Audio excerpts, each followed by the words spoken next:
পৃথিবীর সবচেয়ে বড় সমুদ্র সৈকত বাংলাদেশের কক্সবাজার। এক পাশে পাহাড়, অন্য পাশে বিশাল জলরাশির সাগরের পাড় জুড়ে বেলাভূমি। আছে ৩ পার্বত্য জেলার অপার প্রাকৃতিক রূপ বৈচিত্র্য, যেখানে পাহাড়ের কোলে ঝর্ণাধারা আর মেঘমালা খেলা করে। সিলেটের ঝাফলং, রাতারগুল, চা বাগানও আকর্ষণ করে পর্যটকদের। ম্যানগ্রোভ সুন্দরবনের বড় অংশও বাংলাদেশের।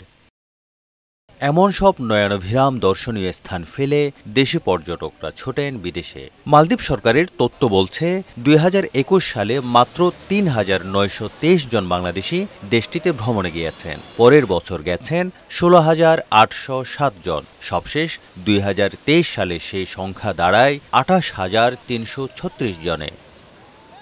দেশের পর্যটকরা বলছেন, বিদেশে দর্শনীয় স্থানগুলো কেবল আকর্ষণীয় তাই নয়, পর্যটক বান্ধব ও নিরাপদও। কিন্তু দেশের দর্শনীয় স্থান নিয়ে তাদের আছে নানা অস্বস্তি ও অভিযোগ। আমাদের টুরিস্ট স্পটগুলোতে কিন্তু অনেক ধরনের অনেক ভোগান্তি পোহাতে হয় আমাদেরকে, যেটা বাইরের কান্ট্রিতে কিন্তু আমরা দেখি না তেমন একটা। আমরা নিজেদের দেশে সেফ ফিল করি না আসলে কক্সবাজার ঘুরতে গেলে। কেবল দেশি পর্যটক নয়, বিদেশিদের আগ্রহও কম এসব কারণে।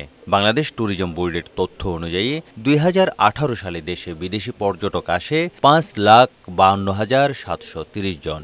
২০২৩ সালে তা দাঁড়ায় ৬,৫৫,০০০-এ। বিদেশি ট্যুরিস্ট আমরা বেশি পাচ্ছি না। পর্যটনের জন্য তো শান্তি অপরিহার্য। বিদেশি পর্যটকরা যখন পিসফুল একটা সোসাইটি না হলে আসবে না, তো এটার জন্য সরকার তো নিরন্তর চেষ্টা করে যাচ্ছে। বিশ্বে যেখানে পর্যটন খাতে জিডিপি বাড়ছে, বাংলাদেশে সেখানে কমছে।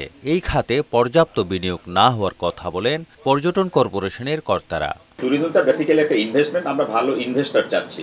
পাবলিক প্রাইভেট পার্টনারশিপের আওতায় এর আগেও প্রায় ৩ বার দরপত্র আহ্বান করা হয়েছিল, বাট আমরা ওই ডিপেন্ডেবল ওইরকম হিসেব পাই নাই। পর্যটন খাত নিয়ে মহাপরিকল্পনা করা হলেও তা আলোর মুখ দেখেনি।